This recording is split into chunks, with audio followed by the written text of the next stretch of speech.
happy to be here. That's great. Griffin, come here. These are the bachelors. So thanks for coming out, everyone. Thank you. So I really want to give a big round of applause to Griffin Jones for going out of his comfort zone to do something really huge. And also Fire Chief Wade Elmore for taking the ability to mentor a Boy Scouts of America scout here today and do something for the for his Eagle Scout project. We want to thank everyone for coming out this morning and helping us and the Red Cross with this event. We have a whole preparedness education portion. We go out and teach youth what to do to prep for a disaster, but also what we do is install smoke alarms with the local fire departments. If you're a local of College Park, please reach out to one of us and we will help connect you where you can become a volunteer for your College Park Fire Department. Residents and teaching them about what these smoke alarms are for.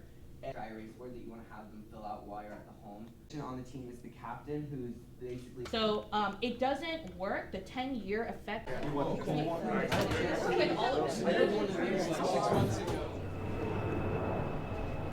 right.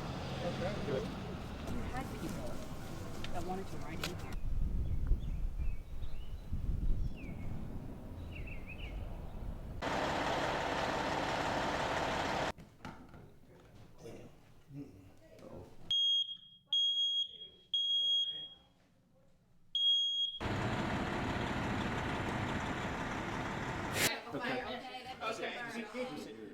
So the reason why they're putting it in your, I don't know if the reason why they're putting. And then if you could print your name and then sign.